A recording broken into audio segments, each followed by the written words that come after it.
Hello, hello, hello. Welcome back to Love and Deep Talk, where I talk very deeply about love and deep space. I tried to make my voice deep. I'm just dumb. Anyway, welcome back. This is part 2 of what I would like to call Otomania.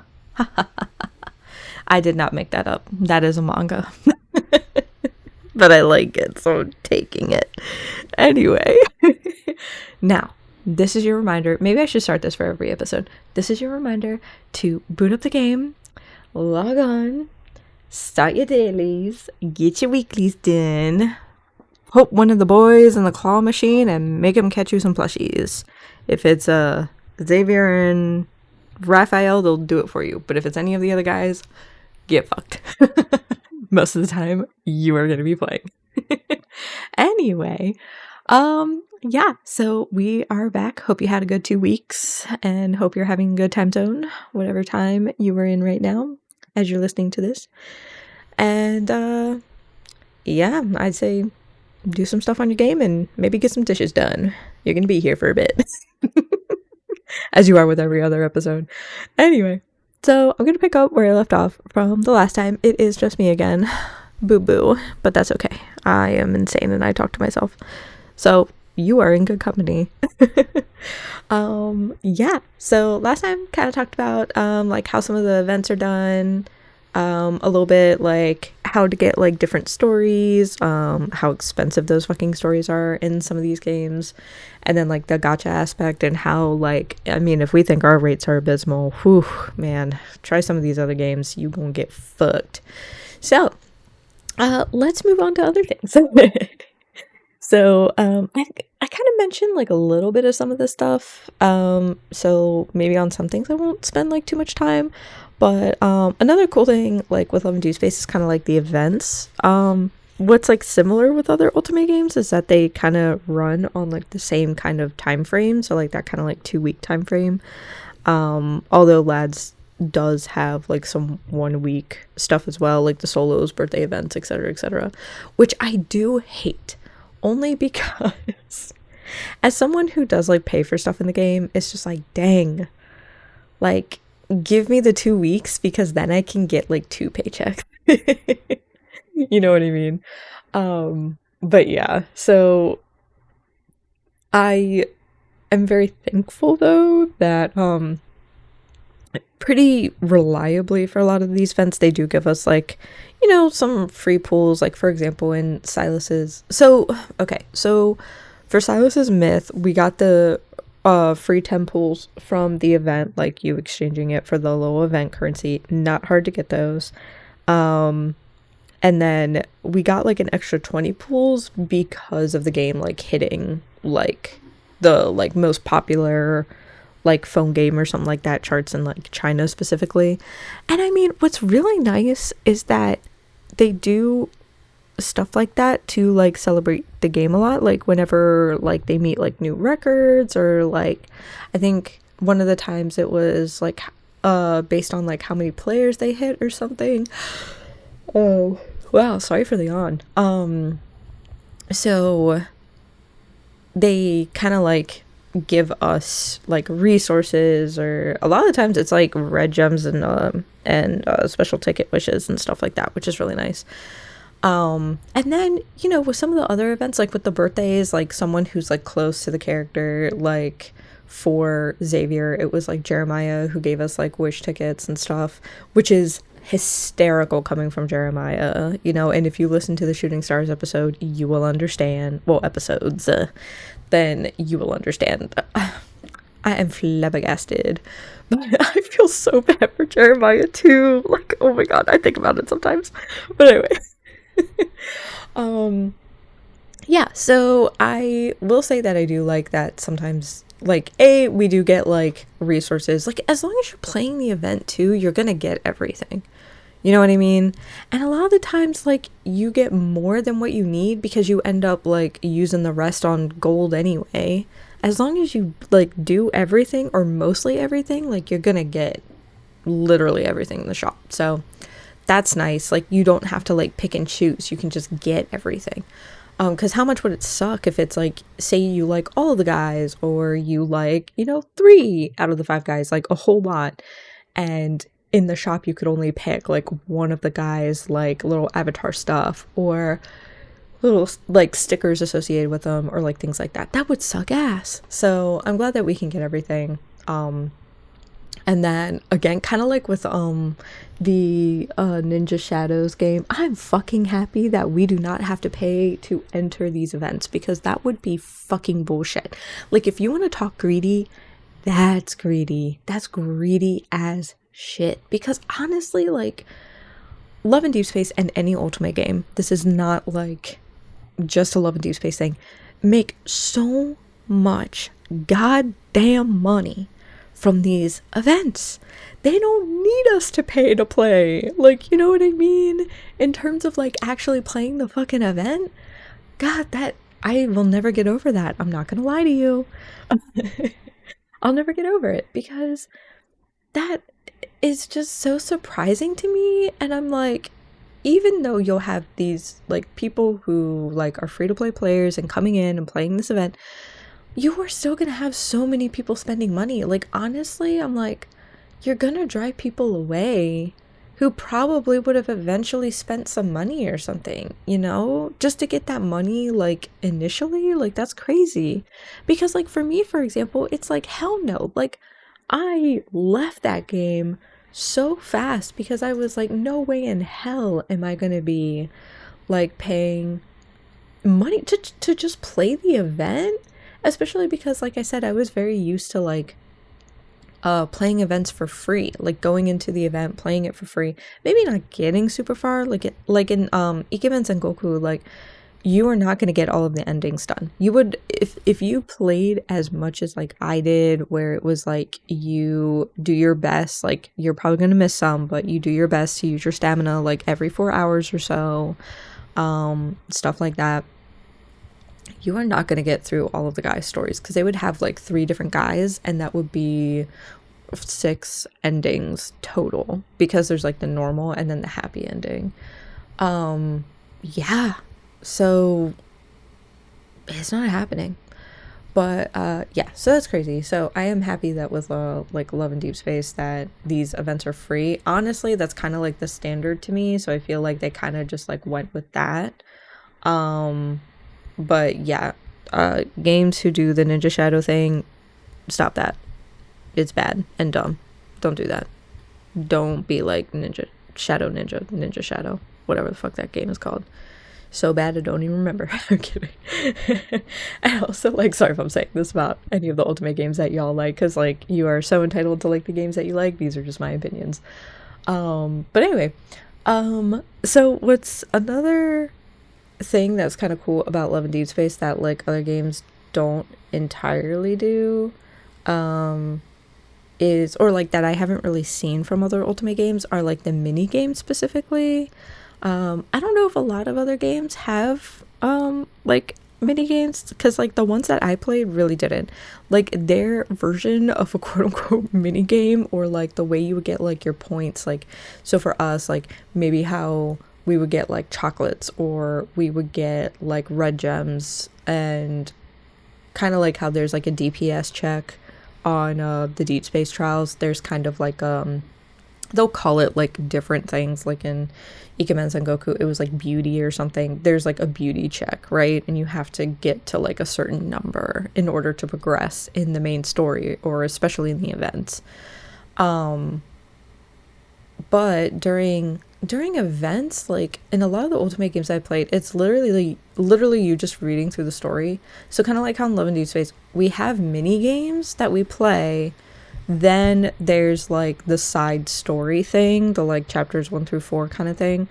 So like in Raphael's last solo event, that would have been the like whole detective story kind of thing. And then in like the summer event, that was like us finding the bird and raising said bird.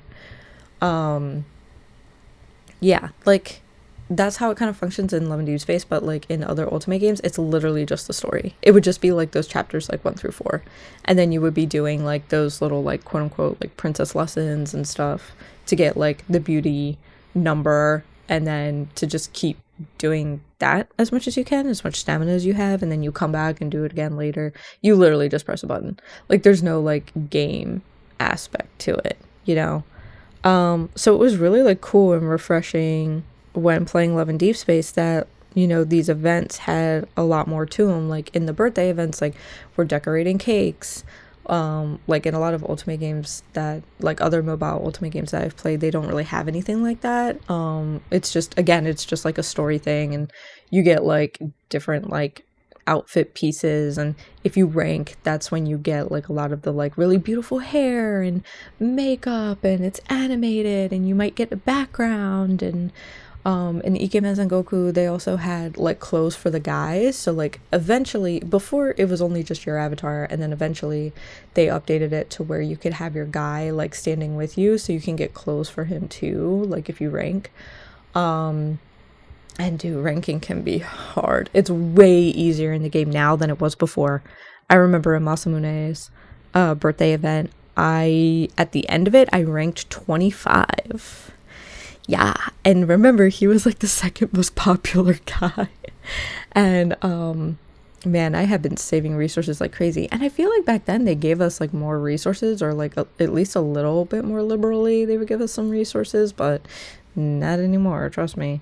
So yeah, like it could be really, really like difficult to rank. Now it's not as difficult to rank as it was before, but it's still not easy. You're still going to be paying like $150 to $200, so you know. But yeah, so I feel like it was like a kind of like breath of fresh air, and like really fun and interesting and new that like Lads was doing mini games during their events. It makes the events a lot more fun, and kind of like, at least for me, like brings me back to the events, right? Because if there weren't mini games, I don't know if the events would have as much like playability for me as they do now, because there would just be like the event stories to do versus doing like the low rhythm games or the Subway Surfers game. Or I love those gem games. Oh my gosh, I love them, like from Wander and Wonder and Springtime event. Man, bring that back. And I love the grocery sorting game. I know Lexi and I kind of talked about the little like games a bit in our like ideas episodes, but oh man, I love them. So yeah, they're really fun. And sometimes I like to do the like never ending modes just because it's fun. That's why I'm like, please make like little arcade things, and I can go back and play those games and like get like red gems that are like, you know, capped like every week or every other week or whatever. But I think it'd just be fun. But yeah, so anyway, I thought that was pretty cool and like unique from Lads compared to like other Ultimate games. And like honestly, like Love and Deepspace has taken like a lot of like features from other games and implemented them into their game. So like, for example, when you are like watching through the memories, you can hit that little like clock in the bottom, I believe left, and then the whole like dialogue that has happened so far like pops up. And what's really nice, some Ultimate games do this and some Ultimate games don't. Like I know a lot of Ultimate games that like they won't have the voice acting. So like, for example, we can hit the little volume button and you can like hear the line of the guy again. Whereas like there are like some Ultimate games where like they'll just have the dialogue and like you won't be able to like hear what the guy said again. You would like have to literally like exit the chapter and then go back and play through that chapter again to then get back to that voice line part. So I like how, you know, they took that but then made it better. And they like, and I like how like the whole game is voice acted, because again, like there were a lot of Ultimate games where like certain lines were voice acted, or for some of them almost like nothing was voice acted. I feel like pretty much every Ultimate game that I've played has voice acting, but it might just be like a few lines, whereas like literally with Love and Deepspace it is like everything. And I love with like the 4-star memories how they have like the music going, and then they have like all the sound effects. So like they have like the shoes like on the cobblestone. They'll have the sound of like popcorn popping or like just whatever, right? Like, or you put like a video game into the console and you can hear that. Like, I love it. I think it's really cool. Like, it did take me a little bit to get used to some of the like voice acting. I think maybe because the voice actors, you know, were pretty like new to everything, and like, you know, they're new to the characters and stuff.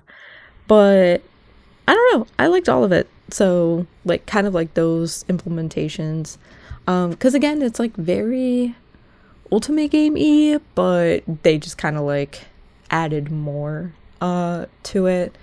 And then like another thing that like Love and Deepspace kind of does that's very Otome, but like I feel like they improve upon, is like all the guys do kind of like fit a specific trope. Like I would say that like Zayne, for example, will be like kudere, which means that he's like cold on the outside or seems like emotionless, but then on the inside he's, you know, very loving. And then like with Raphael, he's like tsundere and yandere. So tsundere being like he like seems very like pouty, stubborn, hot-tempered, like easily annoyed, etc., but it's actually very loving. And then like yandere being like this very like God of Tides, this is very myth Raphael, but even in the main story too, he's very much like this. And I'm just like,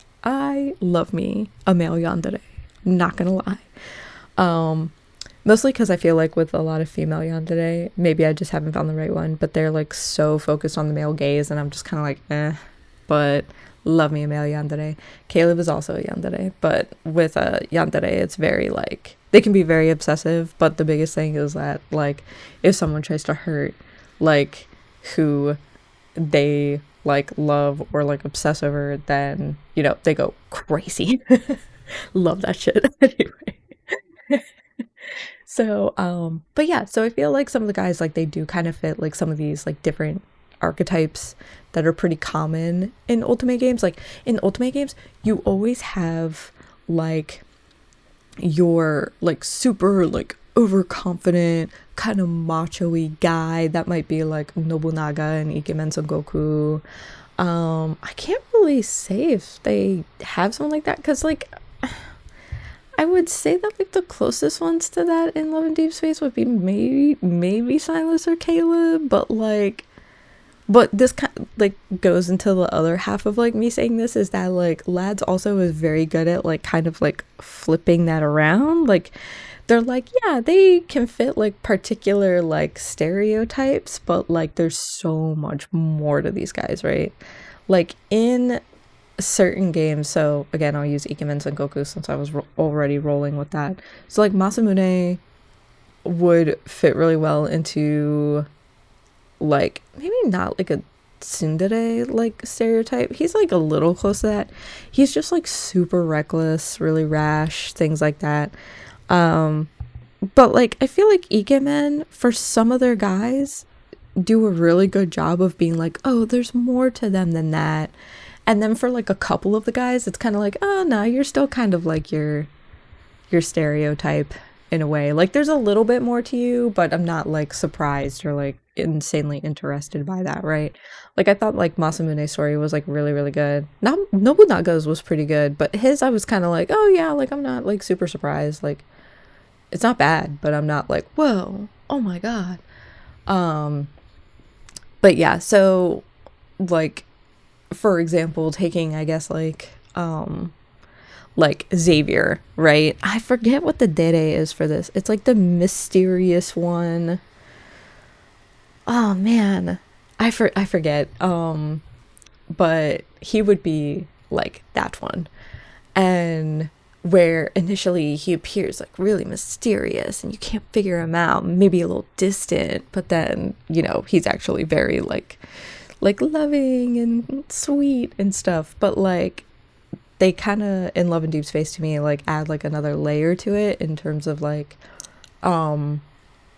with Xavier, like not necessarily that he wasn't kind before in like Shooting Stars, but like he's been through fucking hell. Like, oh my god, like everything that happens to him and like his first and third myth are like, it's crazy. And then also like the whole like burden that he has, and then just like living for so long, having to like know and see these like reincarnations of MC, who's like the love of his life, like over and over and over again. And like there's like, I feel like he like exudes like an air of like mystery, or kind of like almost like a stay away from me kind of thing, like a dangerous air, because you know, he's trying to like protect MC in a way, which in some cases could be maybe like a little tropey, but I feel like with all of the lore that they put into the game, it just adds like extra layers to it. So like more depth, more detail, stuff like that. So I appreciate that with like Deepspace, where it's kind of like they kind of like begin on a trope. So like, for example, if you're doing like the main story of the game, like you are not gonna know these characters. Like, which is like also something that's really crazy, because in a lot of Ultimate games, it's like, you know, when you start off, like you pick the guy specifically who you want to romance, right? So like you playing the main story, like their main story, that's how you find out about the guy, right? You don't find out about him through all of these like side stories. Those side stories are exactly what they sound like. They're just side stories. But in like Love and Deepspace, it's almost like the side stories are the main story in a way. Hopefully that makes sense.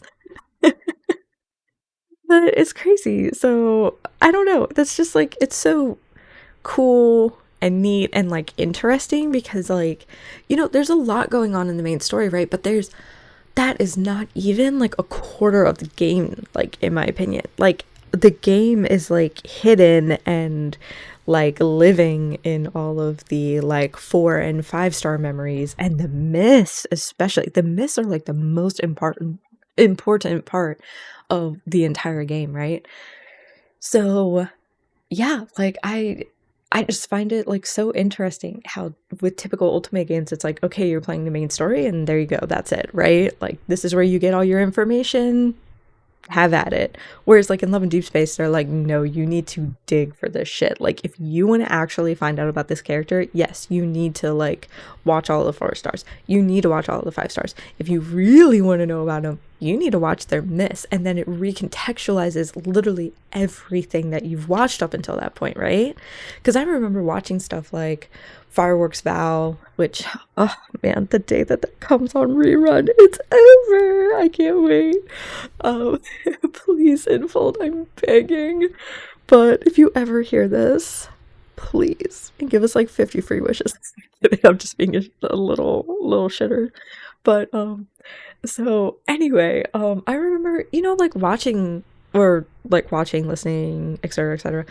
Like memories like Fireworks Vow, and then like Ebb and Flow. Ebb and Flow is the one where I was like, there's a lot that like is unanswered here, and I need to go digging. Oh, I have like a whole thing that I could say about that. So not tonight, but so then like once like Fragrant Dream, and you know, just all of those memories, like what was it, oh god, Oceanic, Nightfall, and then there's the one, oh my god, what is it called, Oceanside something, where like he has the camera and there's all the lanterns in the water and Raphael's like in the like ocean.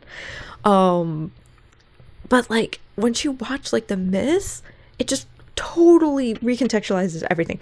Like you look back on those memories and you're just like, holy fucking shit. So then you have to like rewatch those memories and be like, oh my god, there's so many things that like I missed. Like the writing in Love and Deepspace is crazy, because their kind of like style is so interesting in regards to like, they, especially like something like Fireworks Vow, they love to basically like, the guys will say something and it's like vague enough that you're like, oh yeah, people would say this in like day to day, like whatever. And then you know, or like he's just being silly or something. But then when you know their fucking myths and their backstories, you're like, holy shit, I'm in so much pain. You know what I mean? So I hope you do. And if you don't, watch a few memories and then go watch a myth and you'll totally understand what I'm talking about. But yeah, no, I think that's just so wild, and I've never really like experienced an otome game that specifically does that.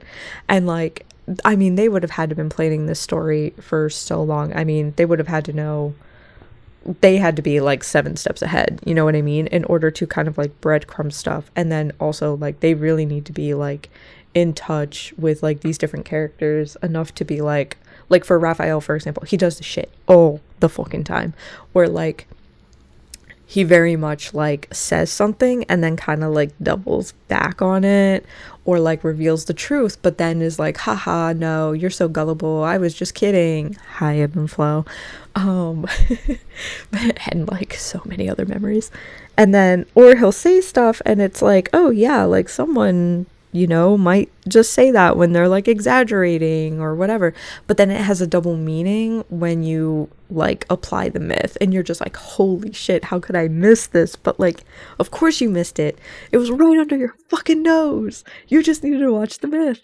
But yeah, so that's, again, that's like something like really interesting, that like where like Love and Deepspace takes something that like otome games like do, but then like kind of like plays around with it, twists it around, flips it on his head. Like, so yeah, I think that's really cool with Love and Deepspace. Really appreciate that stuff. I don't know if like any other like maybe like more modern like mobile otome games do that, only because again I haven't really been playing them, because the gacha aspect, I'm just like, ooh, I already got me a money pit, I don't need another. And then the other part is just time. Like, oh my gosh, like just to give you all like a little bit of an idea, I literally have not been able to like sit down and really like watch memories and take notes on them since like fucking July.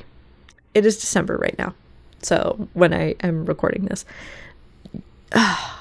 it tears me apart. It really does. Like, I love watching these memories and I love analyzing them and taking notes on them and theorizing about them, and like as I take notes being like, oh my god, it relates to this and it relates to that. Like sometimes I feel like my memories on on some of these on some of these memories is just kind of like slipping, and sorry for creaky chair, but and I hate that. Like, I don't like it. So that's why like with like having to play like other otome games, I'm like, ooh, like I'm a little nervous about that, only because it's like, do I have the time to do that? Like, even if it's to like compare Love and Deepspace to other otome games, like I'm just like, ooh, I'm a little nervous about that. I will say as a quick aside, like I did hear like a while ago that there was another kind of like 3D animated otome game that was supposed to like hit the market. I don't know when, but it was interesting because I remember people being like, oh, finally there'll be competition for like Love and Deepspace. So I'm interested to see like how that might turn out. I was talking about with another friend, like actually 2 friends, where I was like, I need Infold to not fuck with this game and not fuck this game up, because with how much time and money I've poured into this game, I can't allow that to happen. Like, you know what I mean? I will pull all of my luck in my life to make that not happen. That would be devastating for me, like truly heartbreaking. But yeah, but anyway, so those are like a few like couple like cool things about like Love and Deepspace and kind of like other otome. So moving along, I know I kind of touched on this like a little bit before, the kind of like IRL like aspects of the game. So like the phone calls, for example, I love that Love and Deepspace keeps that shit in the game. Like, you do not get like a random phone call unless you are like already in the game. Like, you open up the game and then maybe Zayne is calling you, or like you just hit like a new affinity with one of the guys and you unlock one of their phone calls. And I love that you can go back and listen to the entire phone call again. And same thing with like the text messages. Like, you can go back and look at the text messages, and now what's even better, because before they didn't have this, you can, but yeah, you can go back on the text messages, and you can like choose the different options. You can see like what you chose, literally everything. It's so nice. And it's like the same thing with the moments post, because before they didn't have that. Like you couldn't like change your option and pick the best one that you want, or even just see what the other options were. Oh, hi. Meow. Lucy's here. I will not let him touch my fucking microphone this time. Oh my god. You little criminal. But he's so cute though. He's a good criminal. You know what I mean? Oh my god, you're so cute. Oh, he's like rolling on his back. Why are you so sweet? Do you want to sit with me? Yeah, anyway, I feel like with this podcast, there's always like a pet that has to make like an appearance. Like, always got them guest stars on here, you know, celebrity contacts and the like. But yeah, so anyway, the social media thing, that's really cool. I totally forget what they call it. I like it though. I think it's really cute. Like, it's basically like a little Instagram or whatever, or like a little Twitter. I think it's so adorable. I love it. And then some of the stuff that like all the guys post about are so funny. I love it when they like post the pictures, all kinds of stuff. So those are really fun. And it would be cool to like go back to the like older posts before they let us be able to like choose different options and kind of see like what those other options were, because literally we never got to like do anything like that. So I would have never known what the other options were. Sometimes like Lexi, Em, and I, we would actually choose like different options from each other just to see like, or one of us would be like, oh, I didn't choose that option. Like if we were on like a call together, I'd be like, oh, okay, like this one, like Raphael said blah blah blah blah, and then like Em would be like, okay, I chose this thing, like what do you want to choose? Like it was so funny. That's like how we had to do it. But if you don't have like a group of friends, or like a group of friends who's willing to do that, or like who play Love and Deepspace, etc., like you can't do that. So I'm glad that they kind of changed all of that. But yeah, and then kind of like with my gripe with Mystic Messenger about like how like literally I am at work and I would be getting phone calls. So happy Love and Deepspace doesn't do that. Oh my god, that shit would piss me off. But yeah, and then I feel like I kind of touched on this like a little bit, but I guess I'll just talk about it like slightly. The like memories, I cannot tell you how much I literally love that for the gacha and things like that Love and Deepspace does memories. And I think it's just because like, you know, like I really like books and I love reading, and a majority of the games I play typically are like story based games. Those are my favorite types of games, right? I love anything with a good story that like keeps me like hooked. Like, and then even like sandbox games that are like super big and have a ton of like crazy ass side missions, I don't really like those, because I'm like, no, I want to stick to like the main story. Like that's what I want to stay with. Not that like those side missions don't have like good stories, but I'm like, I don't want to be taken away from the main story. I don't care if there's like a couple side missions, but you know what I mean? It's like kind of like, I guess like The Witcher 3 or like Fallout 4 versus something like Final Fantasy like 8 or 10 or, you know, 7 remake, you know? So anyway, sorry, sometimes I have to drink water. But yeah, so I just love that like they do memories for their stuff, like, and we get more story, and the memories are really well done, and they're really interesting, and they're so much fun, and then there's so much like story to them in a lot of them. It's crazy. And I think because mostly in like terms of the gacha aspect, I'm really used to like it being like clothes or accessories in like a lot of otome games. And then like Infinity Nikki, again, I haven't like really played that one, but you know, I know of the game.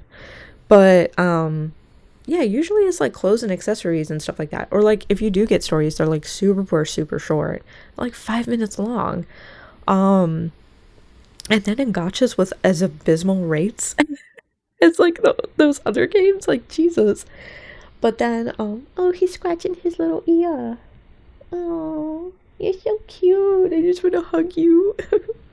But then like other games that I know that really like do the gacha component, it's more like getting like a character. So like for example, like Genshin Impact, which I think I mentioned this before with like the whole Primos thing.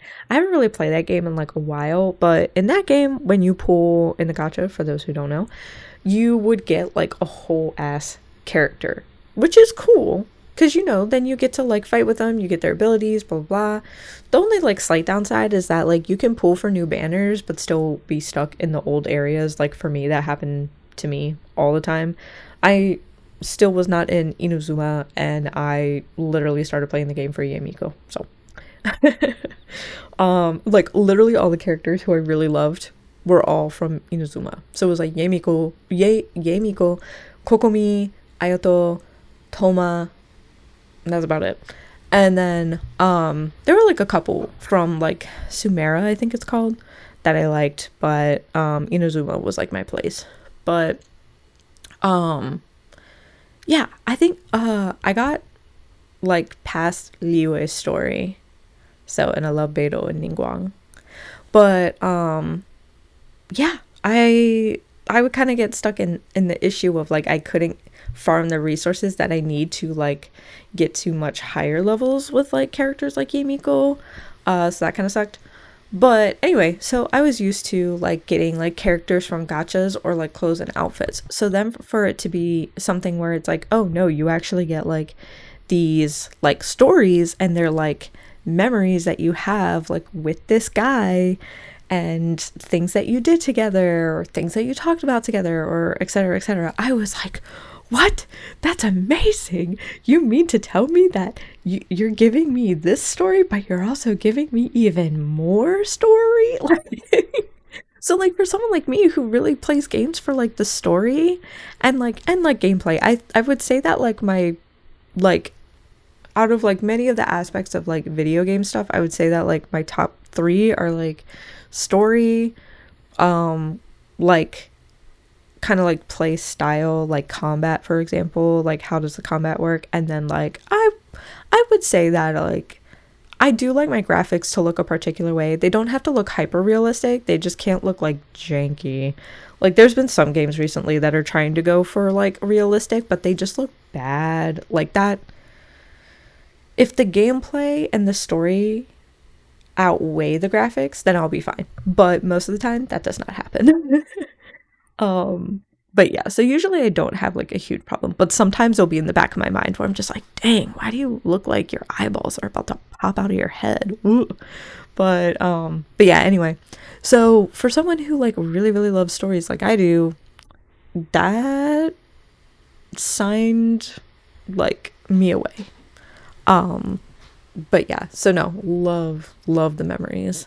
So yeah, kind of like I said before, I think that the memories are like basically like my number one like favorite thing in the game. Like it's definitely what kept me in the game, made me super interested in the game, made me like want to like basically dedicate my life to this game, which is so funny to say. And then of course I love the combat. Like that is something that is super not common in Ultimate games, is combat. Because like in literally all of the Ultimate games that I've played, so all the mobile ones, even like the PC ones, I have not once come across combat, and like usually like if I find combat in like a quote unquote Ultimate game, it's not an Ultimate game first. It's usually like, I'll rattle off a couple game names. So like Baldur's Gate 3, for example, it's like it's not an Ultimate game first. It's like a D&D action RPG game first, and then you do get Ultimate aspects in terms of like romancing the characters, right? Like Mass Effect is another one like that. I'm trying to think of some others like off the top of my head. But just even in a lot of the PC games that I have, like if it's Ultimate, there's really no like combat.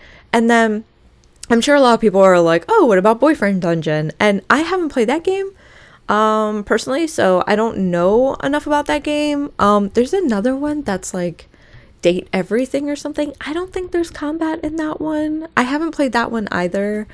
I've been slipping on some of the modern Ultimates, I'm not gonna lie to you, but But and then what is it, like Monster Prom and Monster Camp, like that doesn't have any like combat into it. That's like predominantly otome. And yeah, so like all of the like otome games that I've played, there's really hasn't been any kind of combat. And I'm trying to think if there's a lot of otome games where you are like kind of like a combat character. Like in Ninja Shadows, it's like you are a kunoichi, but in like Ikemen Sengoku, they have some combat like that happens in the story, but it's nothing like Deepspace Trials or Senior Hunt Contest, nothing like that. There's no like actual mechanic. And in Ikemen Sengoku, it's like you were like a fashion designer in this world, and then you get isekai'd 500 years into the past. And then you like save Nobunaga, so you kind of like rewrite history. Pretty cool.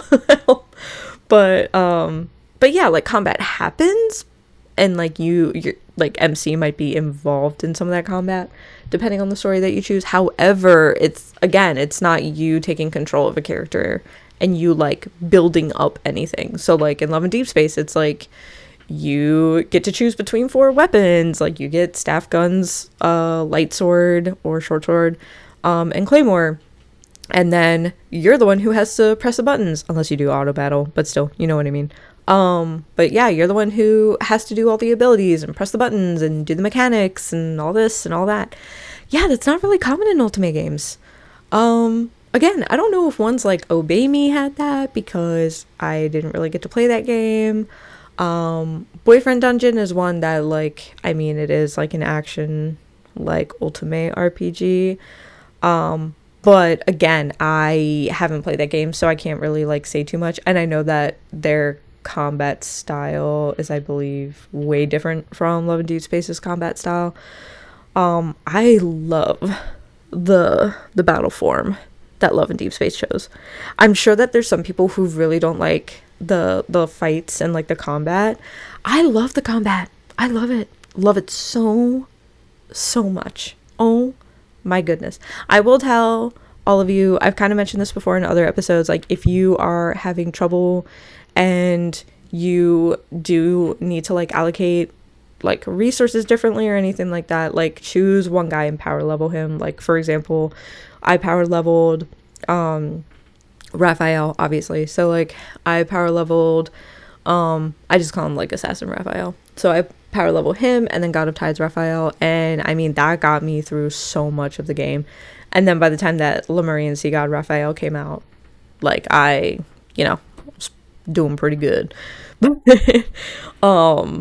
yeah, like that's kind of like what I did, is I just dumped everything I had into like one guy, and yeah, I just kind of like went from there. So that was really helpful, because like for Raphael, it's like I could get done a lot of the senior hunt contests, you know what I mean?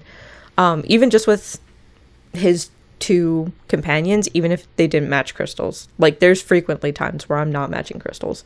So there's a little side tip for you. And Ava Caleb, especially when he was like overpowered, they totally nerfed him, I feel like, which makes me sad because he was crazy strong. But and then like the whole like King Xavier thing, I don't know too much about it. I remember like reading stuff about it on Twitter, but my brain was like half melted that like I didn't like keep up with it, so I would have to go back and read all of that and whatnot. But yeah, in full stop nerfing your people, it literally makes no sense. Does not make any sense. It's a fucking single player game. There's no PvP.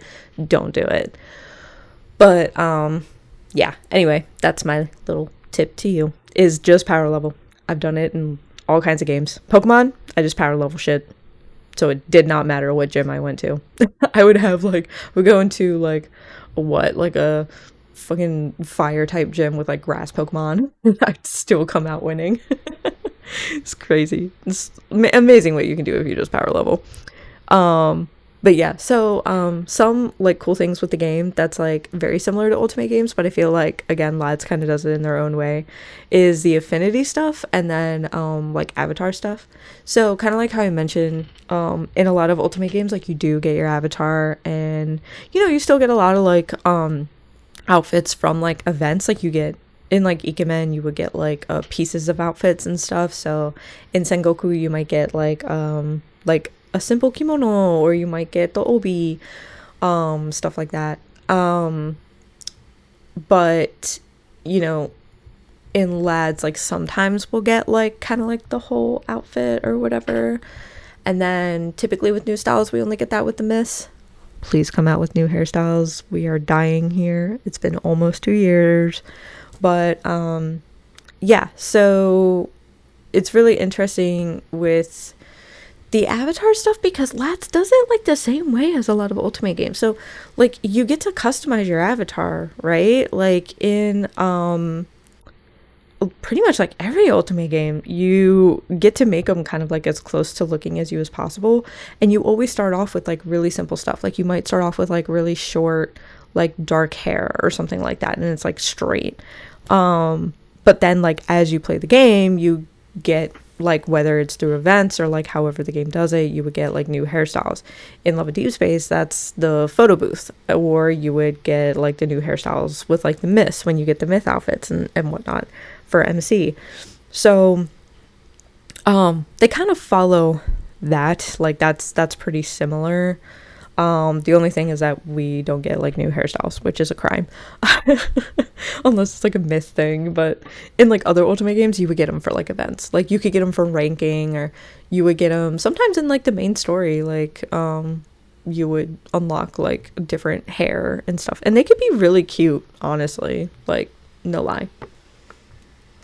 But yeah, so they kind of do that the same with the avatar. But the other thing that they do the same is in other Ultimate games, so they don't have like that 3D aspect. They would have like 2D. So a lot of the times if there's like something going on where like MC would be in like frame, and so it's like all drawn and everything, but they always have their MC look a particular way. And like I really liked the Ikemen Sengoku MC because she did look really pretty.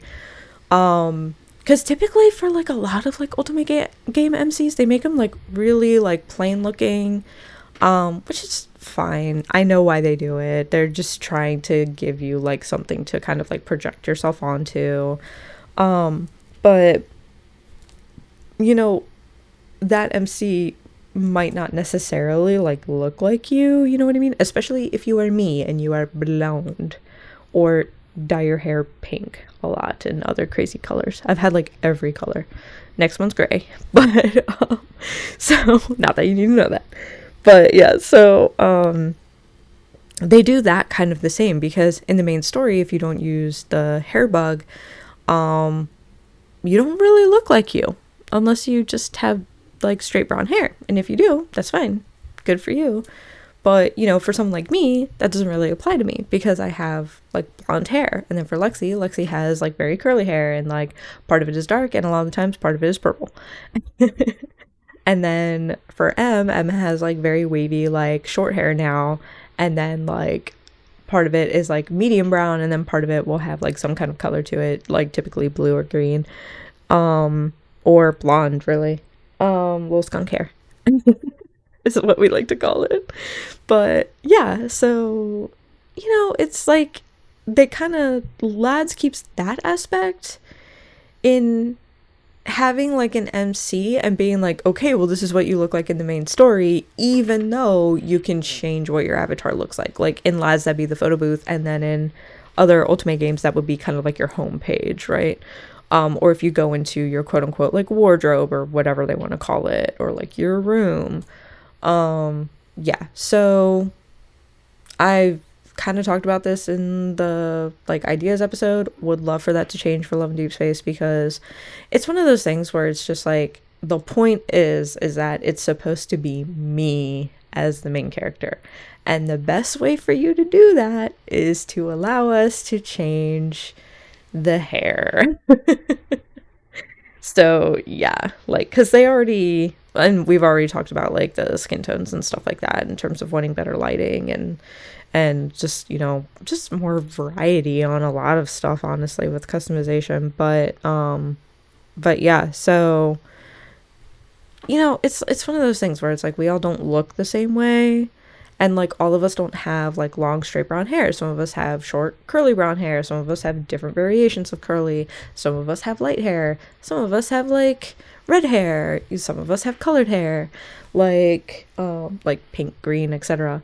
So yeah, that I feel like is something that they do that's pretty true to Otome, but would like for them to change that. I think it's time. You know what I mean? I think it's time to move on from that. But I do really like the photo booth in Lads. I've never really seen that in like another Ultimate game. So I love the photo booth. That really had me stick in the game. Like literally, like I remember taking like screenshots. Like I would, take the photo and then I would take screenshots and I would send it to Lexi and them, and I'm like, oh my god, you have to play this game, this is so cute, like da da da da. So so it's really funny that the photo booth is probably like one of the major things I got Lexi into the game. I don't know about M, maybe that too, but I'm not sure. All right, I'm gonna be super honest with y'all. There are so many points in terms of like what to talk about with Love and Deepspace and then like other Ultimate games, and like I also super do not want to keep you all here for like way over an hour. You know what I mean? I know I can do that sometimes. Sorry. My apologies. But so I'll try to find like the really like more important things, or just give you like super like quick stuff on some of these like other things. I'm trying to not blow past things, you know what I mean, trying to give them their due credit, but like also like not linger too long. So hopefully I'm doing a good job. Yay. If you're on YouTube, comment down below, woo. Or don't, it's okay, do whatever you want, I'm not your mom. So yeah, like next topic would be like the dates. Like it was really cool because in Be My Princess Party you would have like a town, and then you would date at like a certain place, so maybe like an aquarium or a movie theater. And a lot of the guys, they had general date spots, but a lot of the guys had their own very specific stuff based on like what they like, which I thought was like so cool. And then when you fully leveled up that place by going on like a lot of dates there, you would get like a little mini story, and I was like, oh, I thought that was like the coolest thing at the time. I still do love that. But I do like how Love and Deepspace still has kind of like dates like built into the game. Like, I mean, it better. It's a fucking Ultimate game, you know what I mean? It'd be silly if it didn't.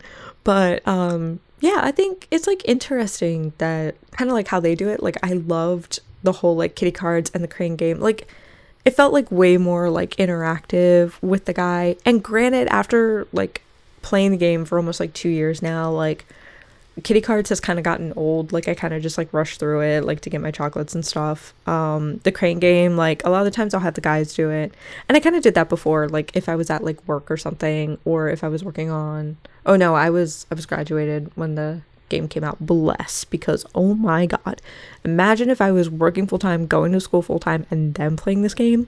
Yeah, no. So I graduated at the right time. So anyway, like, if I was like working or like, working on other stuff, like personal stuff, or hanging out with like someone like on Discord playing games, like I would also have them like try to catch like plushies for me and stuff like that. Again, reference the ideas episode for like other date ideas that I think would be really cool and like would kind of like refresh the dating thing, because again, it's been 2 years and the only date things that we've had are the claw machine for the plushies and then kitty cards.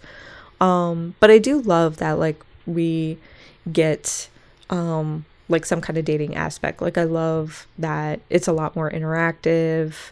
I like that it's like we're kind of like going to like specific places with them or whatever, and then in the memories a lot of those are date based too, so we're still getting kind of like dating like stories, kind of like in Be My Princess Party, where after you date at a place for a while you get like a story about that date, which I think is really cute.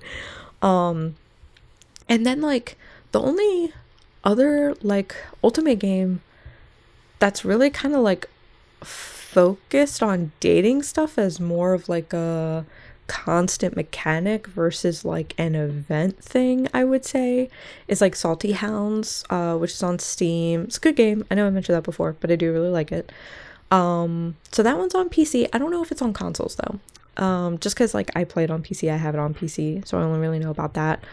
I don't know if they've added more because again the game is not like fully finished. But the last time I played, it was the movie theater and the cafe where you could have dates, and it was cute because like you could ask the guy on the date, you would meet him there, like you would all plan a time, you would meet him there, and then like if you went to the cafe, they have like books there, so you might talk about like books with the guy, or like y'all might try some like different food together. If you went to the movie, like a particular movie might be playing, something might happen, you can make decisions, like all kinds of stuff. So I thought that was like really cute, and I was like curious if, you know, they like, I don't know, if Love and Deepspace might do something like that. Like maybe if they add more just like dating things. I think my little like cute Nintendogs idea thing would be adorable. So, and I'm sure you agree.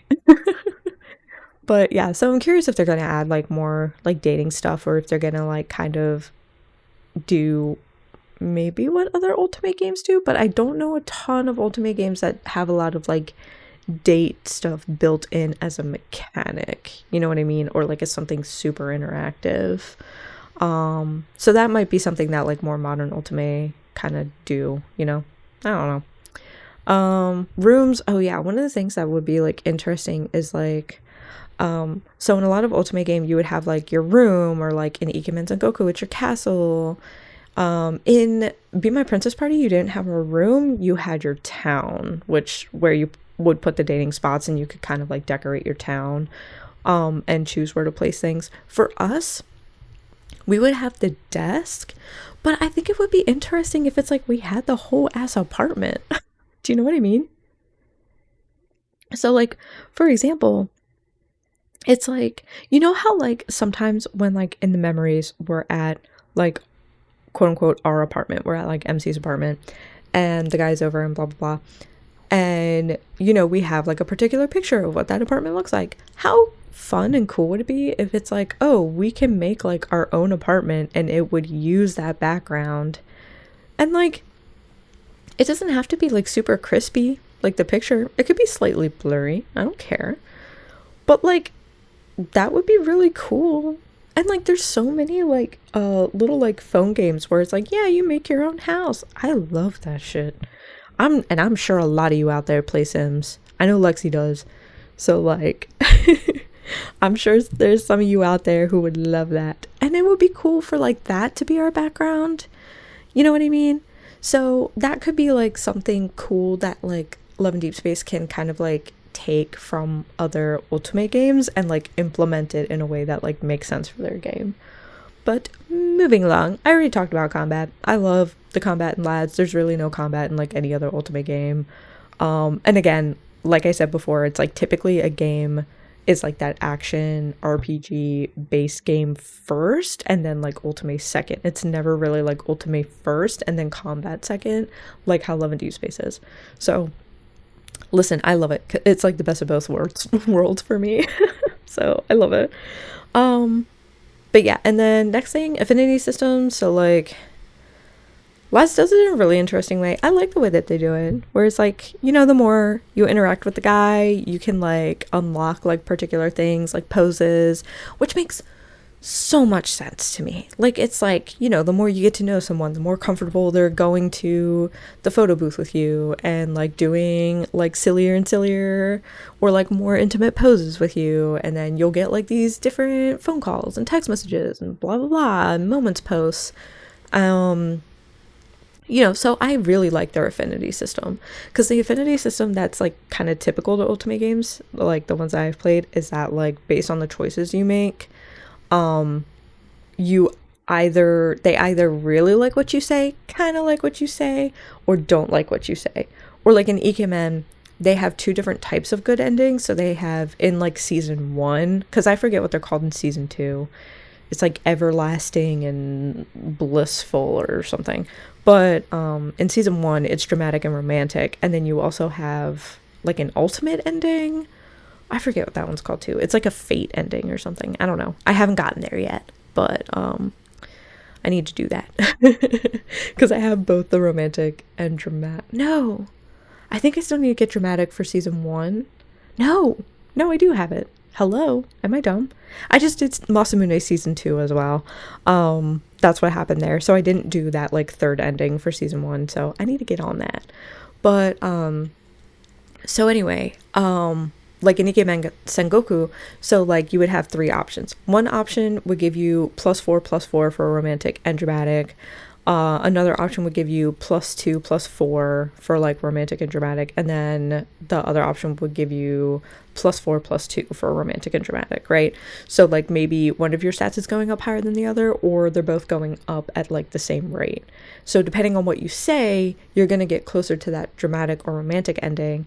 And if you don't hit either of those, then you would just get like a normal ending, which is usually, you know, pretty anticlimactic, blah blah blah. So yeah, in lads we don't really have like those endings. So the affinity system in lads is really interesting because it's not just based off of one guy at a time, because like I said before, typically in otome games you play your like chapter 1 or 2 and then you pick what guy you want to like romance, and then that's your main story, right? Whereas like in Love and Deepspace, it's like you have your main story and you just get to romance all of them like at the same time. It's so interesting, and there's a lot of lore implications with that, but like that's for another episode. But but anyway, so I really do like their affinity system. Like I like that we get like stuff from increasing affinity. Like spoiler alert for level 100, but this game has been out for like almost 2 years now.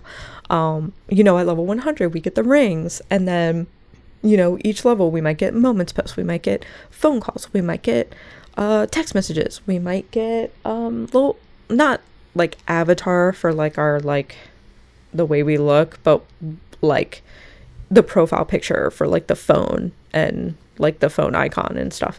You know, all kinds of stuff, right? Stuff for your desk, like etc etc.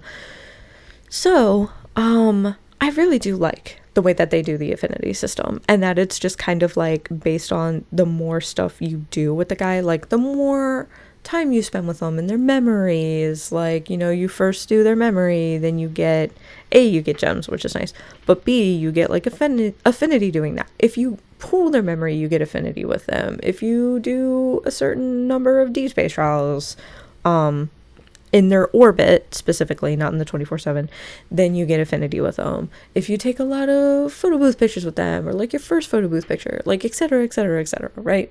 So there's a lot of different ways to get affinity with the guys, and you know, the more time you spend with them, the more like affinity you'll get, the easier it is. If you level up the memories, you get more affinity. It's really nice. So I do really like it. I can understand how for like free to play players it can be sometimes a little frustrating, because it can be really easy to level up your affinity, but of course it's going to be a lot easier for people who pay money, right? Or like people who fully max out like a particular character's memories. Like my affinity with Raphael right now is I think 187, and I'm almost at 188, and I'm on that road to like, what is it now, like fucking 250. God, it's gonna take a while. But anyway, so with that, it's like a lot of Raphael's memories are like fully ranked and level 80 and awakened. And I have literally every single one of his outfits that's in the game, that is available in the game.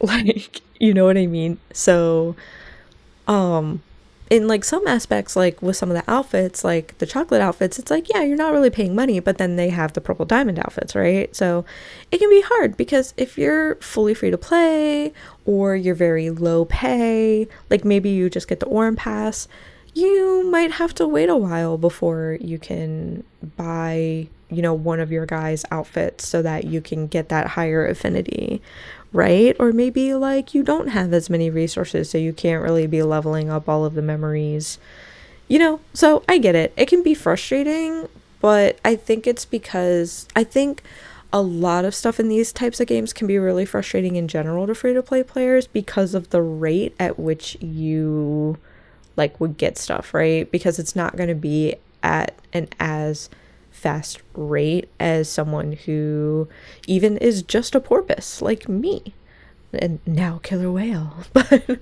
I am an orca. But like, you know what I mean, like it's not going to be like as fast as like a porpoise or an orca or a whale. Love them coming up with this like crazy ass shit terminology, but and taking it seriously.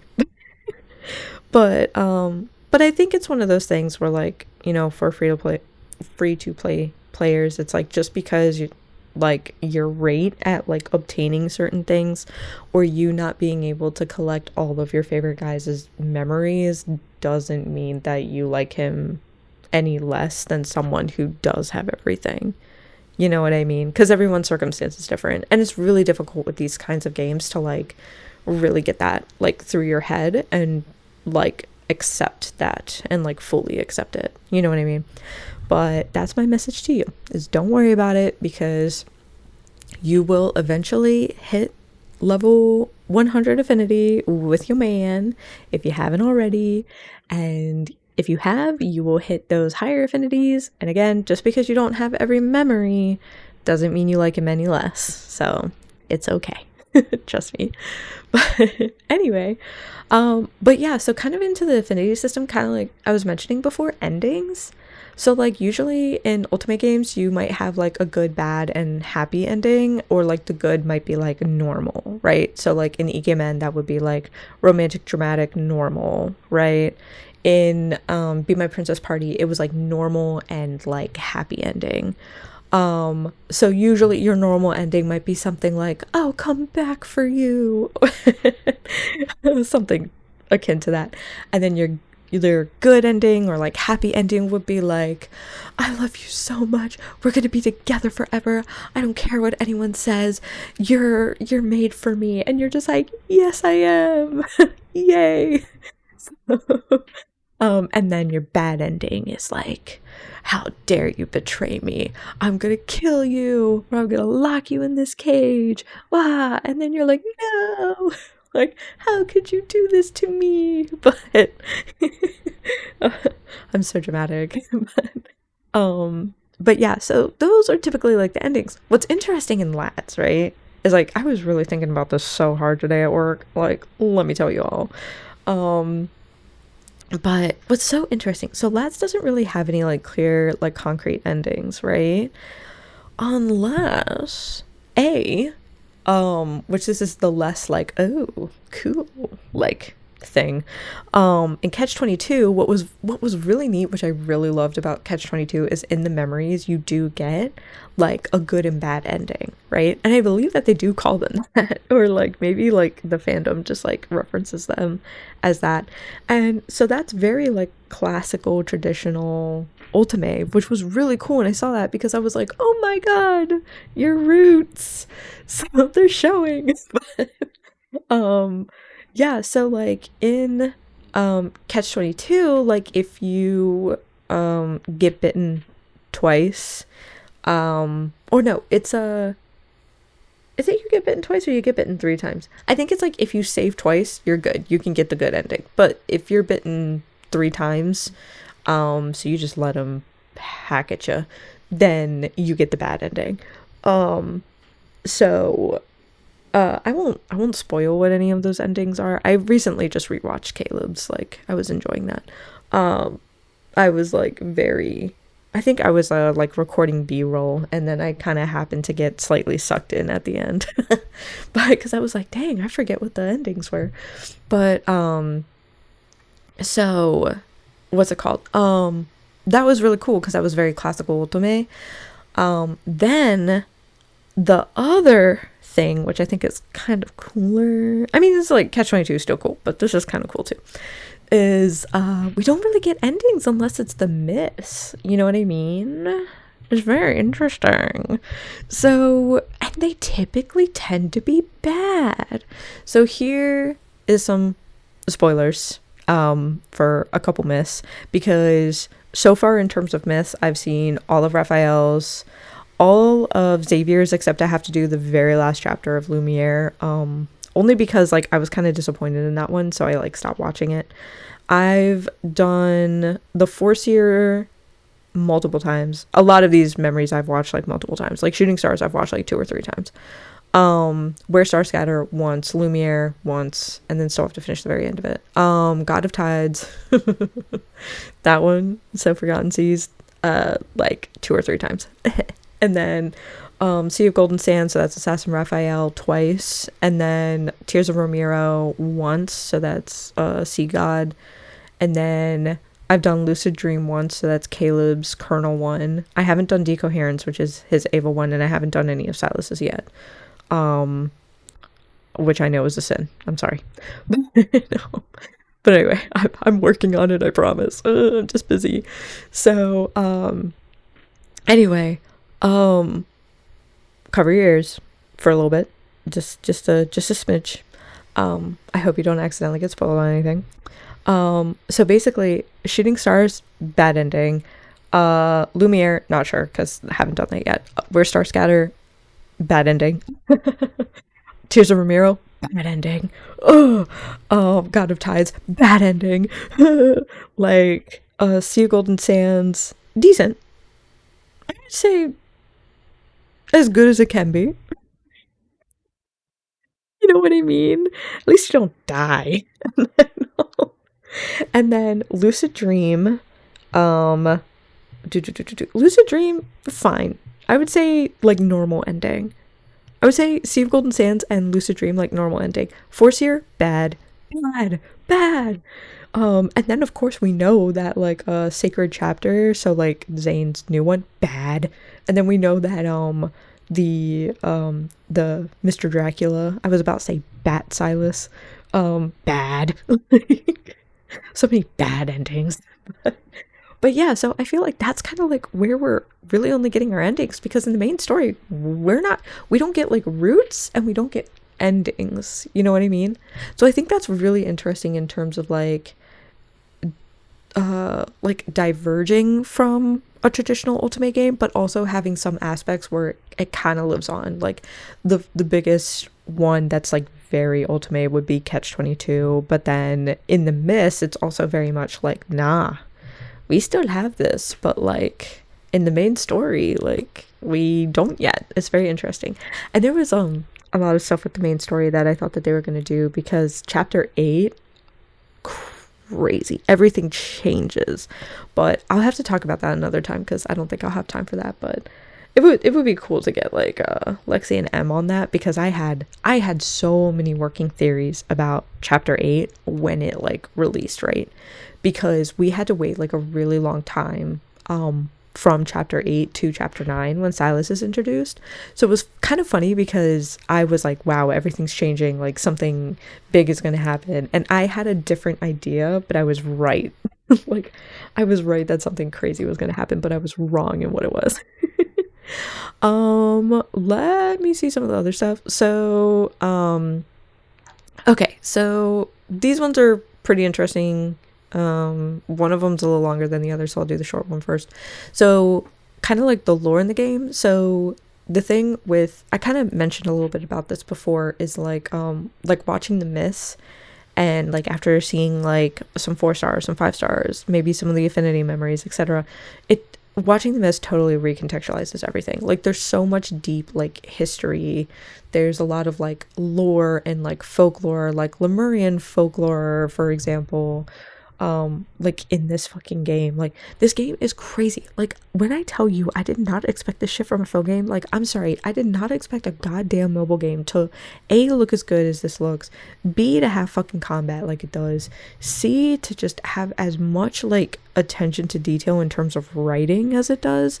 Do you know how many times I pick apart the words in this game? It is ridiculous. And I will be like, wait, they used that word in this memory, and they used it in this context, and now it's being used in this context, so it must mean this. And then we're just sitting there and we're like, these rats are insane, like put them to fucking sleep. Like, God, I need to tranquilize these things. But like the brain is just constantly going. It's really hard living with this thing. But so I kind of mentioned a little bit about that. And again, it's like we have this wild ass timeline. We have like double meanings and phrases and words. Like it's just the attention to detail, the level of writing is just on a whole new level. And like with as many players as this game has, and like this game I feel like is still kind of niche. Like, yeah, it's really popular and I feel like a lot of people like know about it, but I also feel like a lot of people don't know about it. And like I guess with like how kind of like niche-esque this game is and stuff, like I mean, it is making fuck tons of money every month. It's printing it. Like just dollar bill after dollar bill. It's just printing money. It is insane. I mean, what the hell? So like it obviously shows what like quality writing can get you. You know what I mean? So fuck AI writing and fuck AI art. But hear that with your 2 ears, Infold. I will say it again if you need me to. But yeah, so it's honestly insane. Like it's just the level of like talent, writing, attention to detail, like effort. It's just the scale is crazy. And then the scale of the animation too. Oh my god. It is insane. There's like this one YouTuber who is an animator and was watching the trailer for the Polar Nights event, so the K-pop event, and it was really enjoyable listening to him talk about the animation. His name is Professor Goo, I believe. If you ever want to give that a watch. It was very interesting. I liked it a lot. But anyway, so I feel like in a lot of Otome games, there's like less lore and it's a lot more about like inspiration, right? So like, maybe inspiration in terms of time period or like who or what they could kind of base their characters off of. So like maybe like for Ikemen Sengoku, it's the Sengoku period. In Ikemen Villains, it's the famous painters and inventors as vampires, which is fucking hysterical again, but I love it. But there isn't like a real like deep lore, you know what I mean? Like it's kind of like you get like your surface level stories. The kind of like farthest that you get is like, oh, I misunderstood this guy, oh wow, like, you know. Whereas like in like Love and Deepspace, it feels like a D&D homebrew game that someone really sat down and was like, I'm going to make lore. Like everything is going to have a reason. Everything is going to have like a backstory. Do you know what I mean? Like with having like the Lemurian folklore, all of these past lives, these like different or like alternate universes, like all of the like metafluxes, like the deep space tunnel, like the deep space tunnel opening up like those peaks into the alternate universes, like with Catch-22, which again, read that fucking article. It is so good. Like it is so deep. It's so good. But it makes so many things possible for this game. It's so crazy. But and again, it's a phone game. It's a goddamn phone game. Like it's crazy. Because in any other Otome, especially phone game, it's just like, oh, I like this guy. I'm gonna pick him. I'm gonna play his story route. And you're just like, okay, cool. But no, not this game. Not this game. It takes itself so seriously. I love it. But yeah, so that's really interesting. Another thing too is like in other Ultimate games, like there's kind of like two different ways in which like all of the romanceable characters like kind of like interact with each other, which I know a lot of people are really interested in when it comes to Love and Deepspace, and I think it's also really interesting. So there's a lot of Ultimate games where they really don't interact with each other, or they interact with each other very minimally, like in Bound to My Liege and Love Spell Written in the Stars, which both of those are PC games. The guys don't really interact with each other. In Salty Hounds, it's very minimal. They kind of interact with like their own groups of people, and so like there's two like bodyguard places. So Seihaz, so he is like the rival. Him and his crew interact with each other, but he doesn't really interact with Salty Hounds, which is the name of your bodyguard place that you took over for your dad. So like Junho isn't really interacting with Seiha much, like, you know what I mean? They might know of each other, but they're not like talking to each other. So yeah, like that's kind of typically how it goes. In like Cinderella Phenomenon, I feel like there was kind of minimal interaction. Like a lot of the like guys like banded together because they all had these like fairy tale curses, And so they kind of interacted with each other, but like after a while it kind of drops off, and then they kind of pop up here and there to just like help MC or be like, oh, you did it, like, you know what I mean? So it's kind of like minimally. And then with Fritz, it's like they don't really interact with him like a ton, like they don't really know him. Like they kind of interact with him a little bit, but not a ton. And then in Be My Princess Party, I think like Keith and Roberto interacted with each other a good bit. I think they were like friends. And then Joshua and Wilhelm, maybe. And then I think Edward like kind of interacted a bit with like everyone. But again, it wasn't like a ton. And it was like in the prologue. And then once you leave the prologue and you choose the guy whose route you want to go to, I think you go to like their country to be like their tailor. That's kind of like where the interaction stops. And then Ikemen Sengoku has like a lot of interactions because of like all of the characters being warlords or vassals to those warlords. And so there's a lot of kind of like war interplay, like, and like some characters appear more than others because they have like 16 guys in the game. It's ridiculous. I really hope Love and Deepspace doesn't get to that level, because the way that Ikemen has to do their events is like kind of annoying, in my opinion. They pick like a few guys to like do an event for, so sometimes you're just waiting on your guy. It kind of sucks. But anyway, so but they're interacting a lot with each other, like Masamune seeing Nobunaga a lot, and then Nobunaga is fighting Kenshin, and Kenshin in season 2 fights Masamune. I think just season 2. I don't think he does season 1, but anyway, not the point. But you know, like they're fighting with each other, they're interacting with each other. Like Kenshin interacts so much with Shingen because they have an alliance together, kind of thing. And then Masamune interacts with Ieyasu a lot. Mitsunari interacts with Ieyasu all the time because Mitsunari is the vassal to Ieyasu. So Hideyoshi sees everybody a lot. But yeah, so there's a ton of like interaction in that one. But in Love and Deepspace, it's very interesting because it's not a lot of direct interaction, kind of like in Ikemen Sengoku maybe. You know what I mean? And even sometimes, like, all of us are like, do the guys even know about each other? Which I think they do. I'm just gonna say that. But you know what I mean? It's kind of like, oh shit, like, do they know each other? Like, what's going on? Because like right now at this point, I do have to replay through the main story. Like, I've played through pretty much all of it except Death and Rebirth, so the Zayne and Silas chapters, which I heard were great, and I really want to play through them.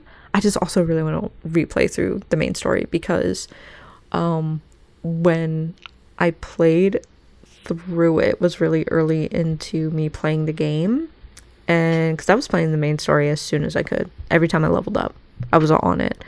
So I feel like there's so much more that I know now that I need to go back into the main story. There's so much for me to do. But yeah, anyway, so like right now in the main story, like there was the instance of like Mephisto watching, I believe it was Xavier, and definitely MC, so it would infer that Silas knows about Xavier, which is crazy, bro. And then this is like a little like kind of spoiler thing for Raphael's like solo detective story, which I did not expect a little like potential lore drop in that story, because sometimes in the little event stories that doesn't really happen, but then other times they get you got to be careful. So so with like Raphael and his like little detective event story recently, so right before Silas's event, so it was during oh my god, what is it called, Sweet Overdrive, right? It's the car one.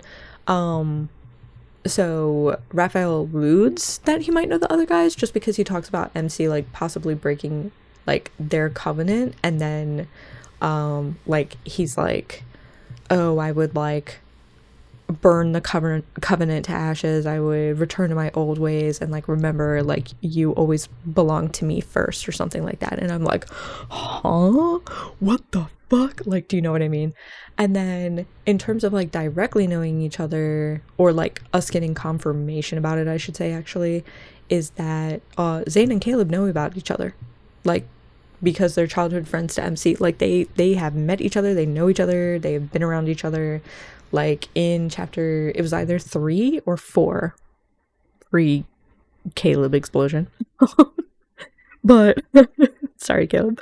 But, like MC like mentions Zayne to Caleb, like Caleb is right there, they're at like the dinner table or something with grandmama. But yeah, so it's so interesting because it's like we're kind of getting these hints, but there's no like direct face-offs.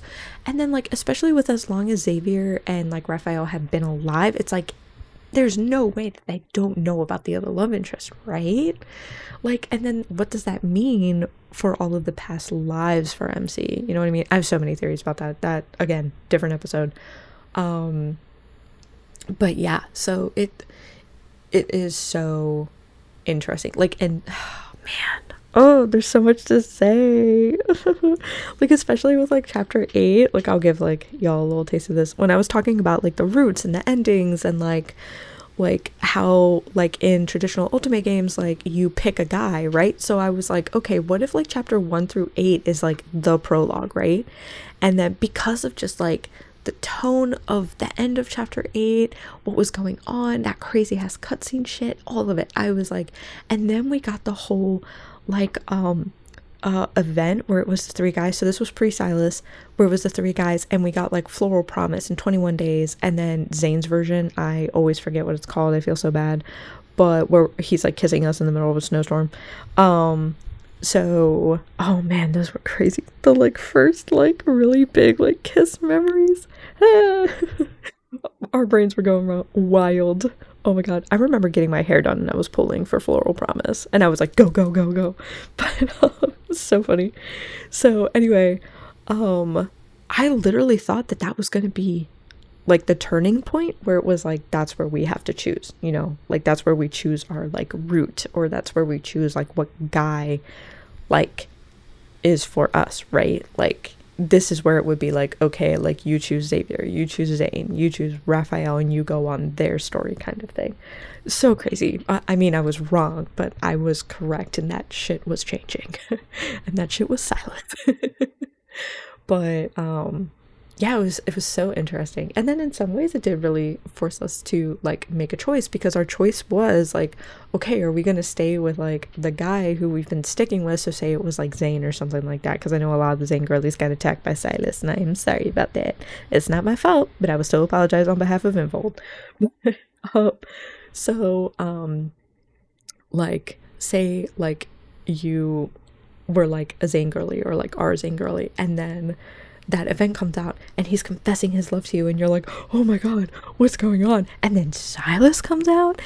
Info was really like, yes, this man, he just confessed to you. Are you gonna leave him?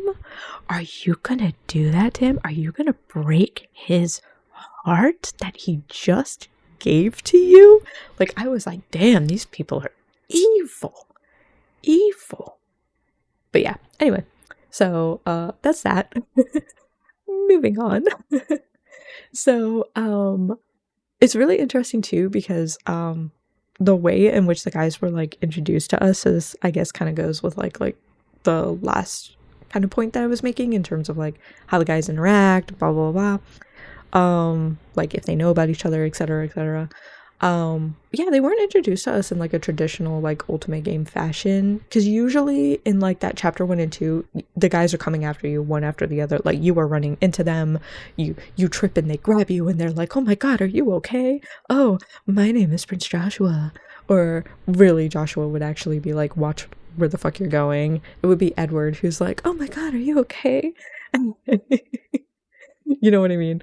So like they're coming after you one after another, boom, bam, and you're just like, whoa, so many men, what's going on? But like they really like kind of drip fed the guys to us in a way, especially with Raphael. It felt like it took forever to meet Raphael. Like literally, I'm playing this game, I'm playing through the story, and I'm like, where the fuck is this guy?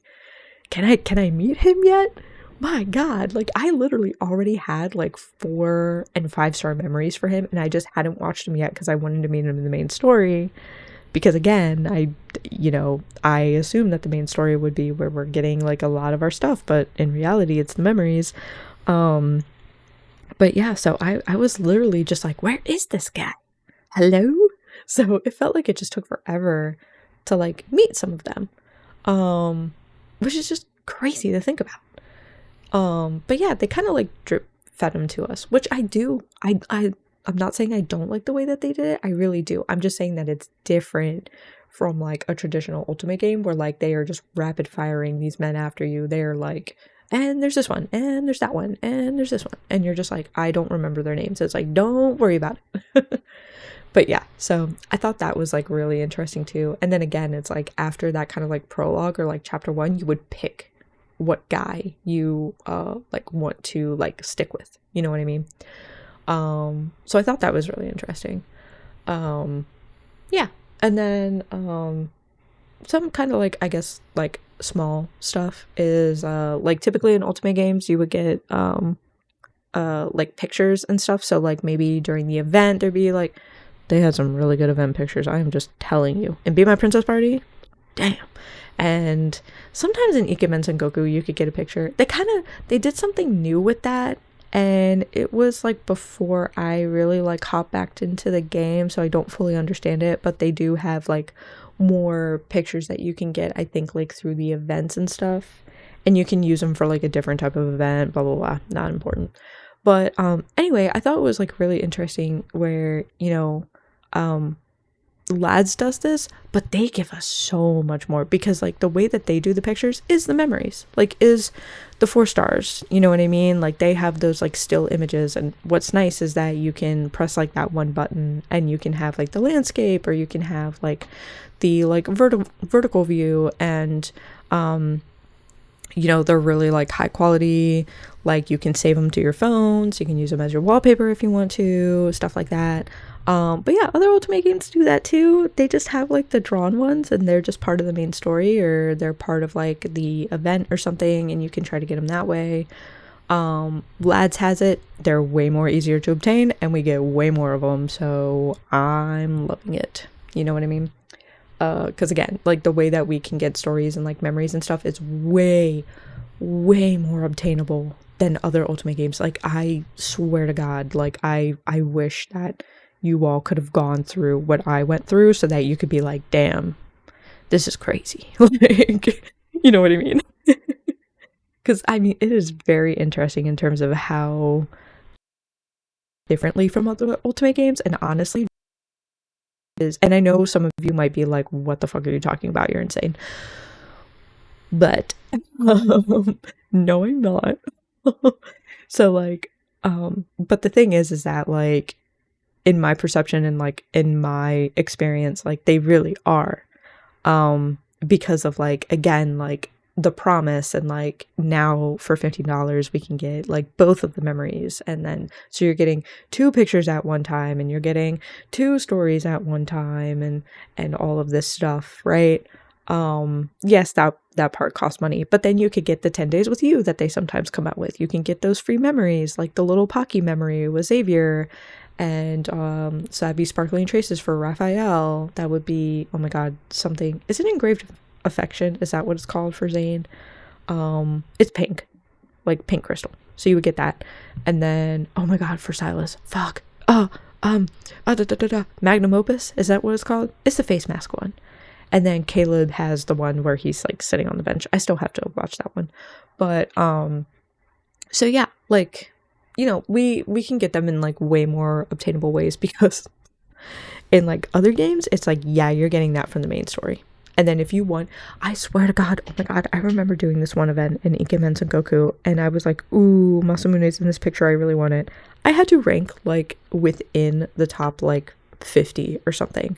I was like, y'all a bunch of bitches for that. Bunch of bitches. And oh my god, I'm like, do you know how much money you would have to fucking spend in order to get that? Like $250. I'm not even kidding you. Or more. It depends. Because it's ranking. So it depends on how many people are playing and how many people are pouring in money.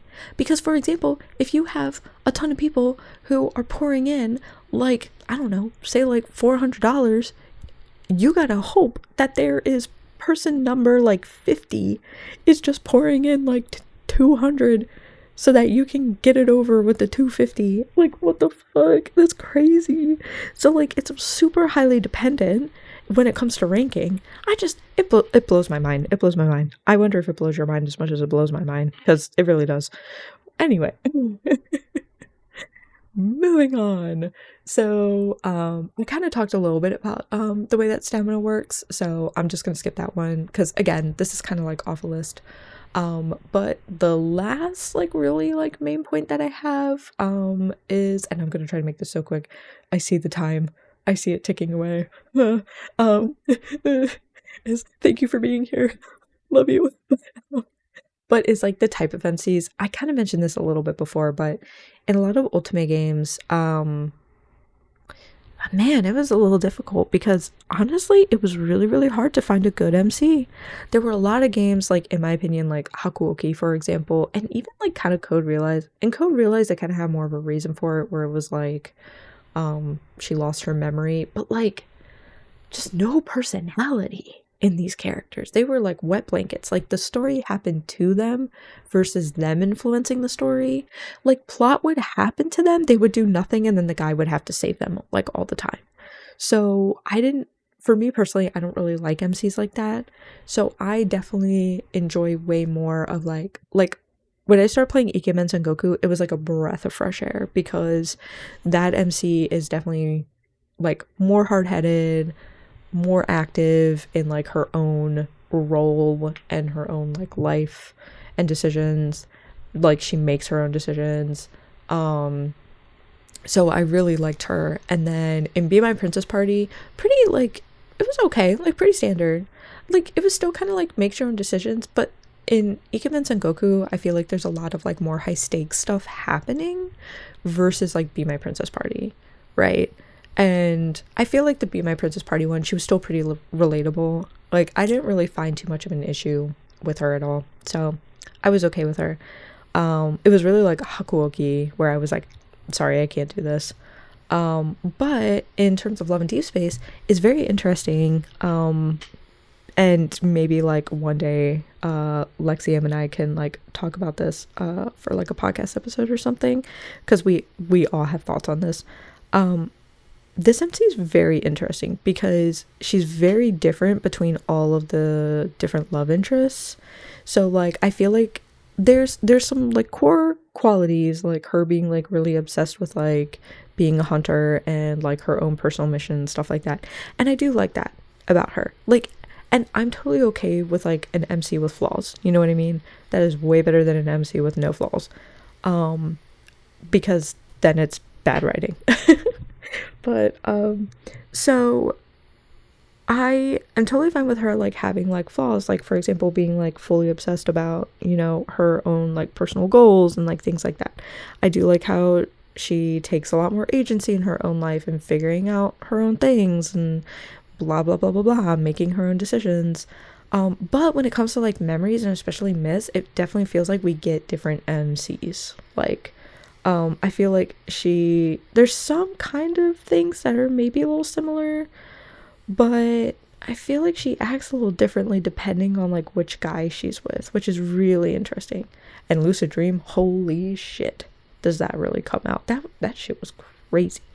Again, that's something for another time.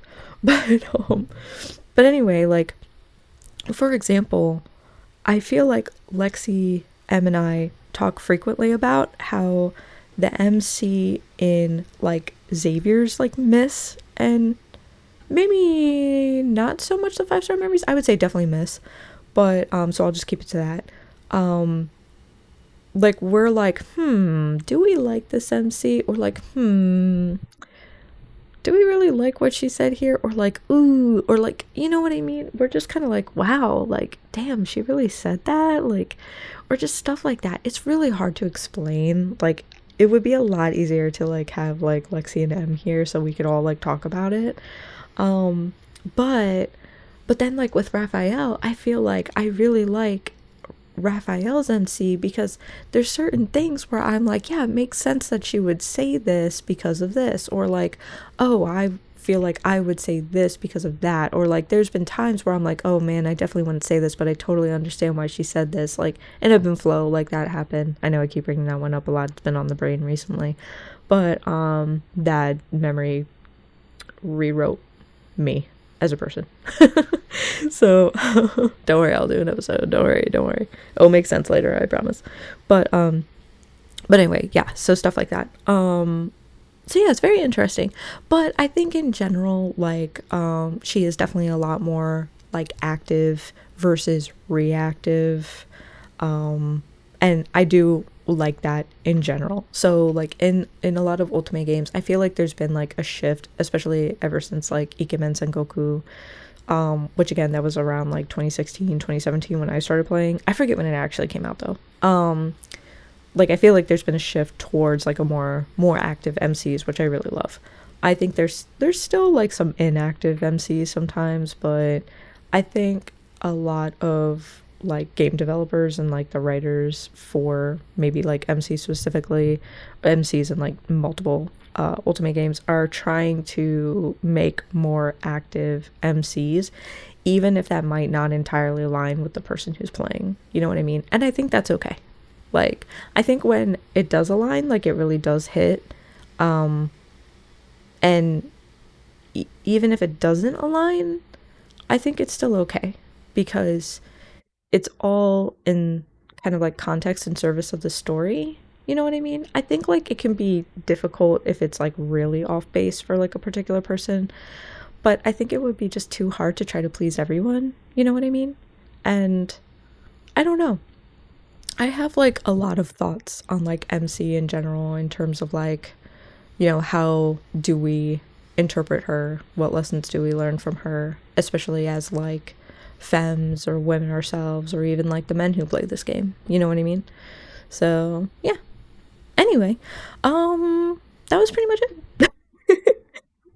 I will say that when it comes to Ultimate games, like this is kind of like general stuff. I know like a lot of the Ultimate games that I listed of ones I play, with the exception of Doki Doki Literature Club, are oh, there's another one. It's called like Arcana or something. That one was like pretty big in the Ultimate community, and I really wanted to play it, but I never got the chance. Ooh, that one might be fun. I've always wanted to play it. Anyway, sorry about that slight sidetrack. But I know like a lot of them like just deal with romancing men, and trust me, I would love to play a lot more Ultimate games where I can romance women, but like honestly, a lot of Ultimate games that are made where like you're romancing like women are definitely not made for like lesbians or like what I'll say like multisexual people, so like anyone who might be like bi or pan or anything like that, right? So yeah, like they're really not made for those types of people. They're really made with like the like heavy like kind of like hikikomori like neat, so like basement dweller like incel. Well, like okay, hikikomori and like neat aren't necessarily like red pilled or like nasty like incel, right? But like so maybe redact that, but keep it to like the like red pill incel and like basement dweller. If they really seem to be like made for like guys or like people like that, and I'm just like no, that's not me. So yeah, they're really not made well. And yeah, like a lot of those like women to romance like dead ass literally look like children, and I'm sorry, I simply can't. I'm not gonna do that. They look like little girls. Can't do it. It supreme ick. Like not even little ick, supreme. So yeah, like so sorry that a lot of these are like male centric in terms of romancing. I'm sorry for all my girls, all my like lesbian multisexual girlies out there, but I do what I can. But yeah, so yeah, but anyway, I hope that you enjoyed this episode. I know this one was kind of long. I'm sorry. I really tried to like move it along as fast as I can. I still hope that you enjoyed it. I hope that you like got all of your like Love and Deep Space stuff done, like all your little like Deep Space errands. I hope you got to spend some time with your boy or boys. And yeah, thanks for hanging out. I guess catch me on Twitch whenever I stream. I know I don't really have a schedule. It's because my life is chaotic. Yep. And my brain is weird. So yeah, catch me on stream if you ever want to. Whenever I'm streaming. So that's at streamikitti on Twitch. And say hi, have a good time. And if you're listening on the YouTube video, thank you so much. And you know, if you like it, maybe give it a thumbs up. You know, that'd be cool. But yeah, I hope you all have a great time zone and have a lot of fun with Love and Deepspace, and maybe try out some new otome games. That might be fun too. So yeah, anyway, but you know, come back to Love and Deepspace. We can't let you go. I'm like a sleeper agent for like Infold at this rate. Anyway, thank you so much. I will see you all. Have a great time zone, and pull for your man. Get your dailies done, get your weeklies done, and damn, I hope your pity is low. Or I hope, well, yeah, I hope you have soft pity. I was about to say, I was thinking pity system, and then I was thinking, you know, pooling pity. Anyway, okay, sorry about that. My brain is ridiculous right now. Have a good one. The episode is done. Goodbye. Love you all.